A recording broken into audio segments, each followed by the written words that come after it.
Email received January 30th, 2006 from Marcus G. Dahman to David Henry Huang.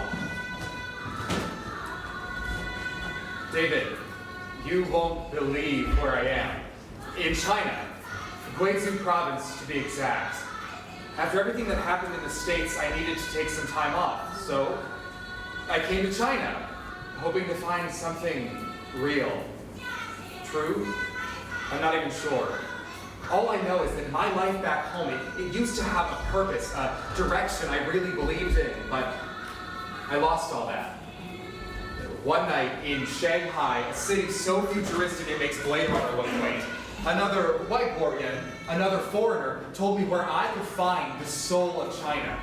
He described this amazing village he had just visited and a minority tribe called the Dong. I flew to the provincial capital of Guiyang, then traveled 10 hours by bus over roads barely paved, potholes the size of phone booths. As we climbed upwards, rice fields appeared everywhere. Terraces carved into the mountainside centuries ago. Finally, I arrived at a village called Senkong. As soon as I stepped off the bus, I heard a song. The Dong call their music Da Ge, the big song. Melodies that can only be sung by a whole village together. The Dong have a saying, rice feeds the body, but song feeds the heart. That was the first of Marcus's emails to me. More than a few Asian Americans still wonder what happened to him. In mainstream culture, however, Marcus, like most Asian American celebrities, remained virtually unknown. True, at the time of his downfall, a few took note.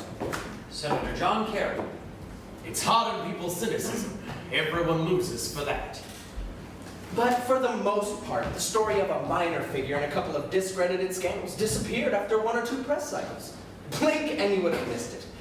As for my own role in the story, some Asian Americans noticed, but they chose to forgive me for my mistakes. Playwright Frank Chin. David Henry Huang is a white racist asshole. Well, most of them did anyway. After all, I was a respected figure in the community. The first Asian playwright to have a play produced on Broadway. I even appeared on national television with Lily Tomlin. And the 1988 Tony Award for Best Play goes to M. Butterfly, author David Henry Huang, producers Stuart Ostro and David Geffen.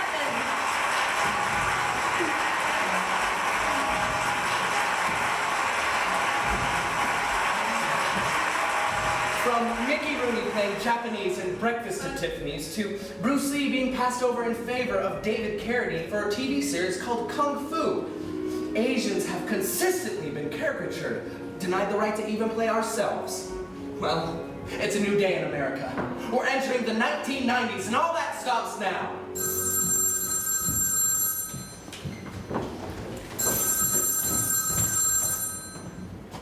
Hello? Hi, David. It's BD. B.D. Wong, Tony Award-winning star of M. Butterfly, June 25th, 1990. Hey, Brad, what's up? You heard about this whole Miss Saigon business? You mean the musical in London? Jonathan Pryce is playing an Asian pimp. Yeah, Ross Chow saw it there last week. Said his eyes are all taped up and everything. That would never happen here. They're bringing the show to Broadway. I know, but this is America. They're not gonna cast a white guy here. They have. You sure the actor's white? Maybe he's mixed race, and nowadays it's so hard to tell. He could have a Caucasian father, so his last name wouldn't sound Asian. Or maybe he's one of those Korean adoptees, or... David, it's Jonathan Pryce.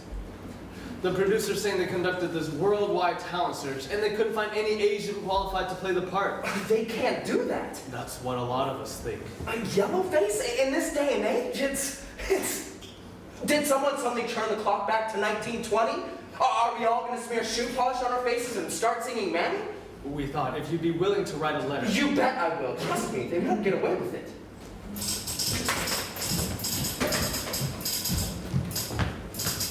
Dear Actors Equity, The National Union for Stage Actors. I learned some news today which left me feeling surprised and dismayed.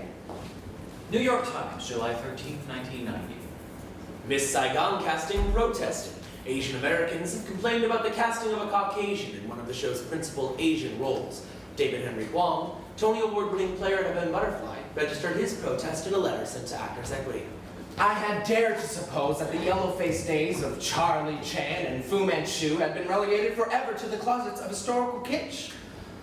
Mr. Price is an excellent actor, but I'd be equally upset were he cast as an African-American character like Boy Woolley in August Wilson's play The Piano Lesson. Cameron McIntosh, producer of Miss Saigon. This is a tempest in an oriental teapot. Actors Equity Union took my side in the casting dispute and arranged a meeting with the Miss Saigon team, including producer Cameron McIntosh. The gall of it, the sheer hypocrisy. This is all because BD Wong wants a job, isn't it? And the fact that you've made this into a public spectacle. I don't believe we can work any longer in this atmosphere. How can you support such a blatant restriction of artistic freedom? Then he left casting director of Miss Saigon. David, if you know any Asian actor would be right for the part, 40 to 50 years old, classical training, worldwide stature, please give me his name. We have searched literally around the world. Actually, I called John Lowe. Star of The Last Emperor. He said his manager had contacted your office to say he was interested in the part, but no one ever called him back. Bernard Jacobs, president of the Schubert Theaters. This man is trying to stir up trouble. That's why you sent that letter of yours to the paper. No, If you were really seeking to do something constructive, why would you have turned this into a circus? You sent your letter to that reporter to stir up trouble. No, I didn't. Now you're lying. This man is a liar. I don't know why we've been listening to him. The atmosphere is poisoned. Unless conditions improve, I don't see how I can bring this show to New York. New York Times, August 8, 1990. Actors Equity Union bars white in Asian role. Washington Post, August 9th. The Broadway production of Miss Saigon has been canceled, producer Cameron McIntosh announced today. It has certainly never been my intention to see a show canceled.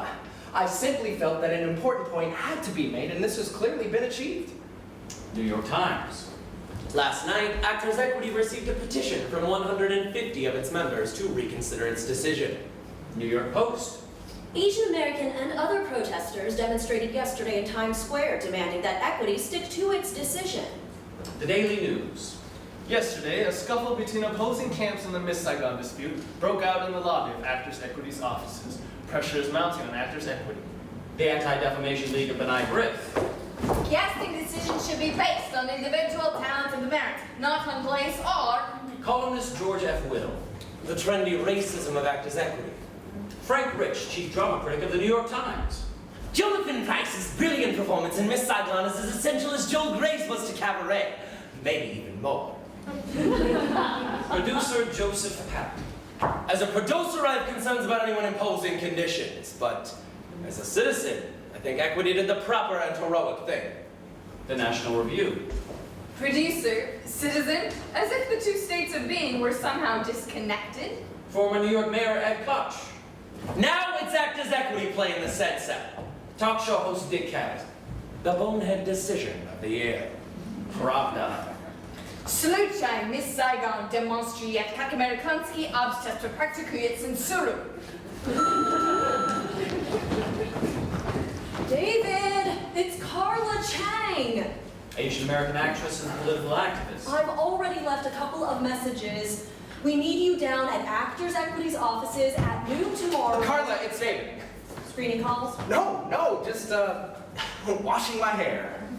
Equity Council's meeting tomorrow to reconsider their decision. We are holding a rally at noon. You come down, we give you a placard, the press will take a few pictures, and... Carla, I don't think I can make it. What do you mean? Equity's under a lot of pressure. Everyone else wants them to cave. Let Jonathan Price play the part. We have to stand up for Equity and make sure they stick to their guns. I feel we've made our point, and now... And now we have a chance to stop Yellowface forever. But the artistic freedom thing. Between you and me, I think this is starting to make us look bad. Look bad? This is our Rosa Parks moment. Now, tomorrow we need you to... Why? Why do you need me? Because you're a name the papers know. That's right. It's my name out there, my face in the papers, the poster child for political correctness. Hey, I wish it were mine. I can't make the rally, okay? This thing will end however it's gonna end. David, you can't give up now. I'm not giving up. I'm doing what I think is best for the cause. New York Times, 17, 1990. Actors Equity reverses Saigon vote and welcomes English star.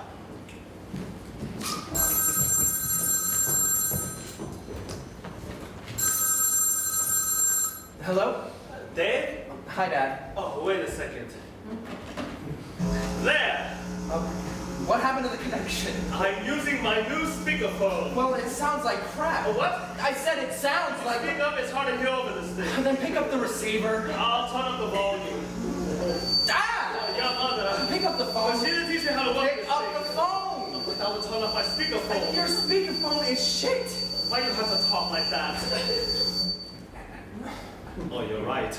That speakerphone is shit. Dad, I'm a little busy right now. Doing what? Trying to write a new play. Good idea. What's that supposed to mean? I said it was a good idea. It's only been 3 years since I'm Butterfly. But you've been smart keeping your name in the newspapers. That's good, son. And all that Miss Saigon stuff, thank God it's finally starting to die down.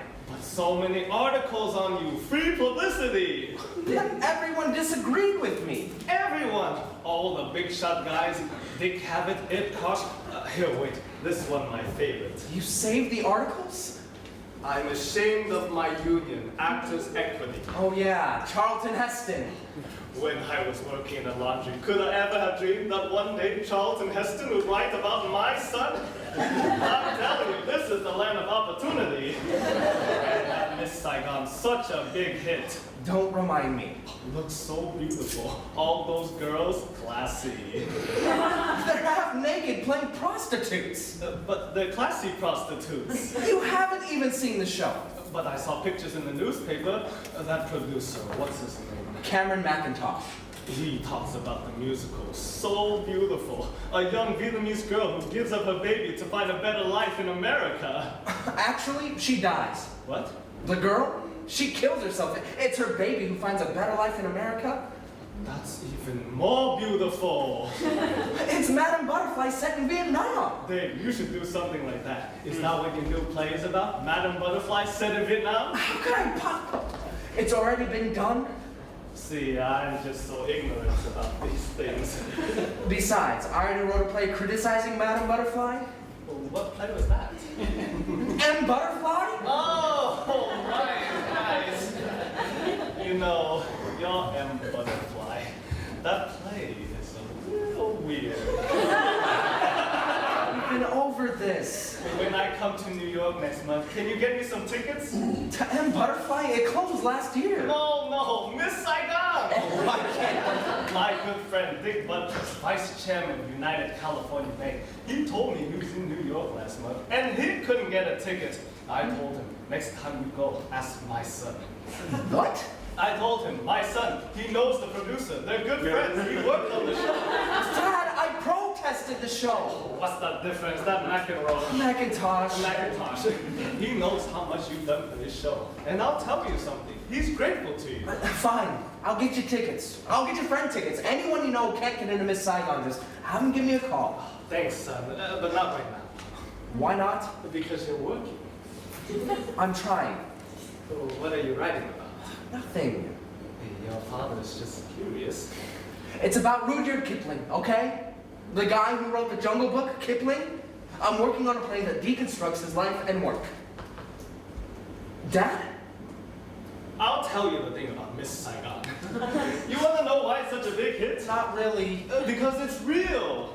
A Vietnamese prostitute falls in love with some white soldier and kills herself so her baby can come to America? Things like that happen all the time. How can you say You that? don't know how much people want to come to America. I see that girl and I think she's like me. You killed yourself? No, but I would have. But that's how much I wanted to come here. Even when I didn't know anything more about America than I saw in Shanghai in the movies, even then, I knew my real life wasn't the one I was living in China. A second son of a cheapskate father who didn't even know how to talk to his children. I knew that was a fake life, and my real life was here. All those movie stars, Humphrey Bogart and Clark Gable and Frank Sinatra, they were the real me. So when I finally got here, I kept on pushing. Until one day, after I started the bank and it became a success, I looked around at my office on the 39th floor. My house, the swankiest part of San Marino. And my Mercedes, and my kids, all in top colleges. And I thought, now, I'm finally living my real life here in America. That's why the girl kills herself, because when you can see your real life and it's someplace else, then what's the point? If you lose hope you'll ever get there, then even if you kill yourself, it makes no difference. Dad, I gotta go. Oh, sure, son, but why? I think I know what I want to write about. Something besides that Jungle Book guy? Yeah. Good.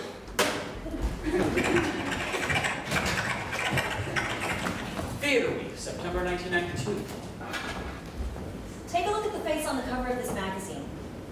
Is he Chinese American, Asian American, plain American, or someone in yellow face? Does any of this matter? These are some of the questions raised in David Henry Hwang's new farce, Face Value. Is race a construct which is still useful, or is it mythological? New York Times, October 23rd, 1992. The new play, which Mr. Hwang describes as A comedy of mistaken racial identity. was inspired by the fracas over the casting of Jonathan Pryce as the Eurasian pimp in Miss Saigon. It's a backstage farce about a musical in which the lead actor is a Caucasian playing an Asian. On opening night, 2 Asian American protesters sneak in to disrupt the show, dressed in whiteface. July 10th, 1992. Auditions for Face Value. Present are Stuart Ostro, producer of Face Value. Miles Newman, casting director. Rodney Hatamiya auditioning. Linda, reader. He stole my job. He stole all our jobs. I really know I could have brought some truth to that role. In this day and age, a Caucasian playing a Chinese, and in that horrible musical, it's racist, sexist, imperialist, misogynist. And I didn't even get an audition. Neither did I, damn them. Thank you. Oh, that was really great. Fantastic. What an audition. Thank you so much. He's not right either. There's got to be more Asian male actors out there. How about BD? I don't see BD in this one. This is our chance to make some fresh Asian face into a Broadway star. For M Butterfly, we were looking for a Chinese transvestite who can sing and dance, and we found lots of them. Yes, we did. So why is this so much harder? All we're looking for is a straight, masculine Asian leading man. I'll tell Miles to keep looking. Tell him there are hundreds of masculine Asian leading men out there. Dozens. He keeps asking if you know any. Is that my job? Tell him to scour the country. Somewhere out there, our star is waiting for us to find him. A performance of the play Go for Broke at Marin Community Center, California. Starring Rodney Hatamiya. And Marcus G. Dolman. The Lost Battalion, 36th Infantry Division from the Lone Star State. They're trapped, pinned down, crouched on all sides. Now look, boys, I'm not gonna lie to you. It's a suicide mission, but calling anything else would be a damn lie. Lieutenant Mason, I'm not sure I can do this. Listen up, Sergeant Watanabe. Do it for your country. America? Where I'll always be a foreigner? Even before the war, people would ask me, where are you from? And I'd tell them, Stockton, California. Then they'd say, no, where are you really from? And now to them, I'm just another enemy Jack. All right, then, I'll do it for your family. My family? Rounded up by the U.S. government and thrown behind barbed wire? Sergeant, let's talk turkey. When headquarters first assigned me to an all-Japanese-American battalion, I was a typical Texan, thinking all you boys were the enemy. But now, I've never met a finer group of Americans. You're right. This is the best chance we're ever going to get to show the world we're loyal Americans. My parents' generation, the Issei, they have a saying, shikata ga nai. It means, can't be helped, nothing to be done. All right, then, shikata ga na to you too. All right, boys, ready? Charge! Go for broke!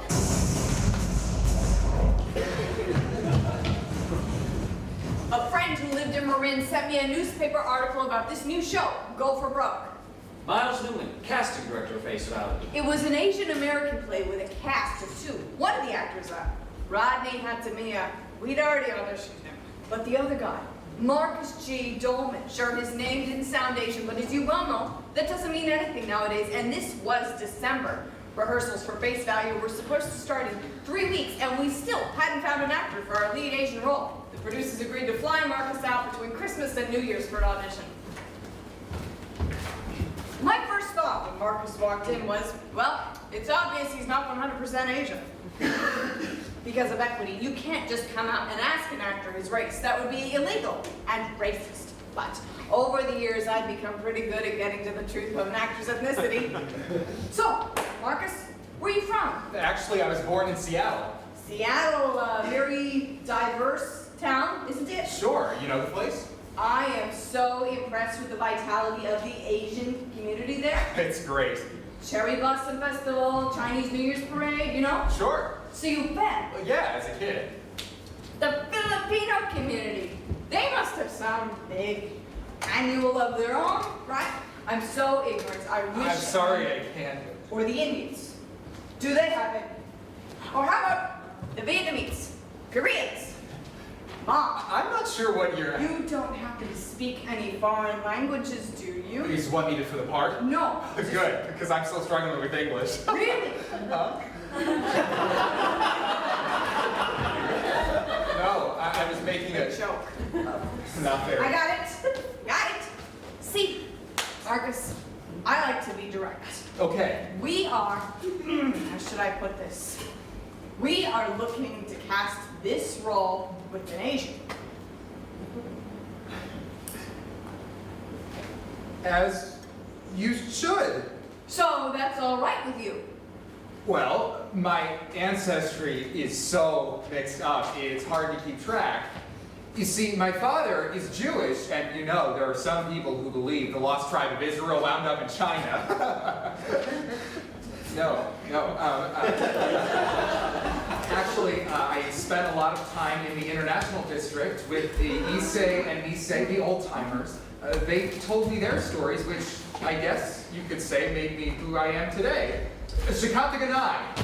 December 29, 1992. Marcus G. Dolman's audition for Face Value.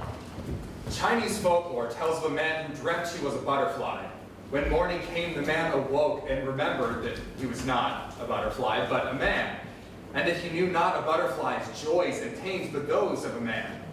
He could only ask himself, am I really a man who dreamt he was a butterfly, or a butterfly?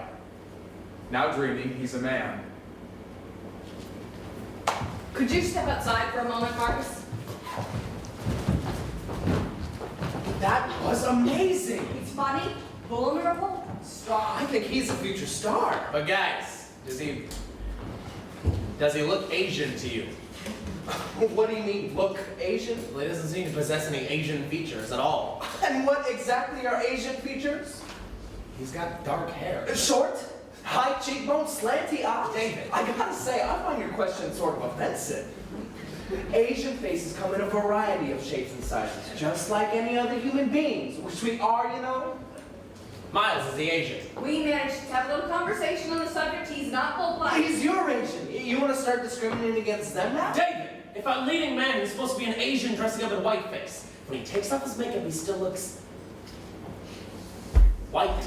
That body Looks white to whom? Other white people? Just to put this on the table, you're certain you're not jumping at this actor because we're 10 days away from the start of rehearsals and we don't have any other actors? I'm excited because I think Marcus could be the next John Lone or B.D. Wong. At least they both look Asian.